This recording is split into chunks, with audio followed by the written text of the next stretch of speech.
नमस्ते प्यारे बच्चों, welcome to Namdev classes. Namdev classes के यूट्यूब प्लेटफॉर्म पर आपका स्वागत है। आज हम डिस्कस करेंगे अपने मध्य प्रदेश की भौतिक विभाजन वाले वीडियो में नर्मदा सोन घाटी को। तो सबसे पहले हम बता दें नर्मदा सोन घाटी के बारे में। तो मध्य प्रदेश की जीवन रेखा मां नर्मदा तथा मोक्षदायिनी सोन नदी के बेसिन क्षेत्र में नर्मदा सोन घाटी का जो पठार है आपका ये फैला हुआ है। प्यारे बच्चों, जो नर्मदा सोन घाटी है यह आपकी नर्मदा और सोन नदी के बेसिन क्षेत्र में आपकी फैली हुई है। डिस्कस करेंगे इसके कुछ पॉइंट्स के बारे में, इसकी कुछ रोचक जानकारी के बारे में, इसके संपूर्ण विस्तार के बारे में ध्यान से। तो आप पूरा वीडियो ध्यान से देखें। चलिए स्टार्ट करते हैं। पहला हम पॉइंट देखेंगे स्थिति के आधार पर।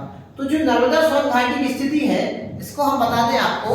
तो ये है आपकी नर्मदा सोन घाटी, ये जो आप देख रहे हैं ये है आपकी नर्मदा सोन घाटी प्यारे बच्चों। और नर्मदा सोन घाटी है, इस साइड है आपका बघेलखंड का पठार और नर्मदा सोन घाटी के उत्तर पूर्व में प्यारे बच्चों मालवा का पठार। क्या है? मालवा का पठार। और नीचे है सतपुड़ा श्रेणी। ठीक है प्यारे बच्चों, तो ये आपकी नर्मदा सोन घाटी का हमने क्या देखी स्थिति देखी। तो ये जो नर्मदा सोन घाटी वाला एरिया है प्यारे बच्चों, ये मध्य प्रदेश के मध्य सबसे नीचा भाग है।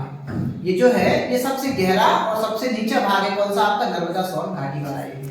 बात करेंगे जलवायु। जो नर्मदा सोन घाटी की जलवायु है भैया, तो ये है यहाँ पे क्या होता है, अधिकतम तापमान इसका नर्मदा सोन घाटी में अधिकतम तापमान पड़ता है मई में और न्यूनतम तापमान जो होता है प्यारे बच्चों वो होता है आपका दिसंबर में।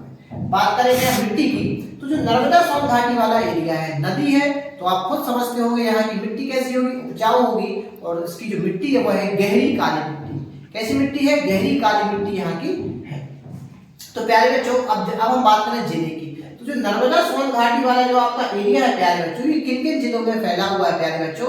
तो नर्मदा नदी जहां से उद्गम होती है अर्थात अनूपपुर के बाद आप अगर बात करें शहडोल की बात करें प्यारे बच्चों तो हम डिंडोरी की बात करें तो फिर है मंडला की बात करें तो फिर है जबलपुर की बात करें तो फिर है होशंगाबाद के बाद है आपका नरसिंहपुर के बाद है आपका हरदा के बाद है आपका खंडवा के बाद है आपका खरगोन के बाद है आपका बड़वानी। तो इतने जिलों में नर्मदा सोन घाटी का विस्तार पाया जाता है प्यारे बच्चों।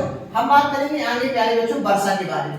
तो वर्षा जो होती है नर्मदा सोन घाटी क्षेत्र में वो होती है 100 से 120 सेंटीमीटर या 100 से आपकी 125 सेंटीमीटर के मध्य यहाँ पे बारिश होती है प्यारे बच्चों। बात करेंगे वन की, तो नर्मदा सोन घाटी में वन है पर्णपाती वन। और पर्णपाती वनों में जो वृक्ष पाए जाते हैं वह है यहाँ पे साल, सागौन, आम और जामुन के यहाँ पे वृक्ष पाए जाते हैं। बात करेंगे खनिज की नर्मदा सोन घाटी में, तो खनिज की बात करें तो संगमरमर जो आपकी जबलपुर में पाया जाता है संगमरमर। वही बात करें मैंगनीज की, मैंगनीज भी आपका पाया जाता है। बात करें चीनी मिट्टी की और बॉक्साइट की, तो ये बात यहाँ पे प्रमुख हमारे क्या हो जाएंगे, खनिज हो जाएंगे प्यारे बच्चों। बात करें उद्योग धंधों की, तो नर्मदा सोन घाटी में एक जबलपुर बहुत बड़ा औद्योगिक क्षेत्र है जहाँ पे जबलपुर में आपने देखा होगा सेंट्रल गवर्नमेंट की आपकी गन कैरिज फैक्ट्रियां है, ऑर्डिनेंस फैक्ट्रियां है उद्योग में। वही बात करें हम वहाँ पे फर्नीचर लकड़ी चिराई उद्योग है आपका, लकड़ी उद्योग है जबलपुर में, फर्नीचर उद्योग है जबलपुर में, और रबर उद्योग है आपका और कांच उद्योग है। तो ये आपके नर्मदा सोन घाटी में उद्योग हो जाते हैं प्यारे बच्चों। बात करें चट्टान की, तो नर्मदा सोन घाटी जो है उसका निर्माण हुआ है दक्कन ट्रैप की चट्टानों से। दक्कन ट्रैप की चट्टानों से निर्माण होने के कारण यहाँ की मिट्टी कैसी है, बहुत ही उपजाऊ है। बात करेंगे हम फसल की, तो नर्मदा सोन घाटी में गहरी काली मिट्टी पाई जाती है। तो कपास यहाँ पे बहुत ज्यादा होता है, गेहूं होता है, साथ ही साथ आपका चना भी होता है। बात करेंगे नदियां की, तो नर्मदा सोन घाटी की प्रमुख नदियों में से नदियां हैं आपकी नर्मदा, सोन और जोगिला। और इन तीनों का उद्गम स्थल अमरकंटक के आसपास की जगहों से ही होता है। नर्मदा नदी का तो अमरकंटक में ही होता है, लेकिन सोन और जोगिला का अमरकंटक के पास की जगह है, वहां पे निर्माण यहाँ पे होता है। तो नदियां हैं यहाँ पे। तो ये वाला जो पठार है जो आपका नर्मदा सोन घाटी वाला एरिया है, यहाँ पे जलप्रपात भी बहुत पाए जाते हैं। तो आइए डिस्कस करते हैं जलप्रपात के बारे में प्यारे बच्चों। तो आपकी हम पहले जनजाति देख लेते हैं प्यारे बच्चों।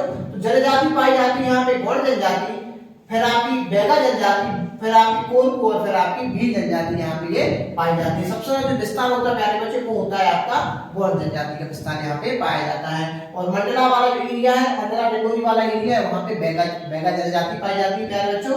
बात करेंगे पर्यटन की, तो पर्यटन यहाँ पे सबसे जो धार्मिक केंद्र है, तीर्थ स्थल है, वह है हमारा अमरकंटक, जहाँ से मां नर्मदा का उद्गम स्थल होता है। वही बात करेंगे यहाँ भेड़ा घाट है जो जबलपुर में पड़ता है आपका, और लमेटा घाट ये भी आपका जबलपुर में ही पड़ता है। बात करेंगे बरमान घाट की, ये आपका नरसिंहपुर जिले में पड़ता है प्यारे बच्चों।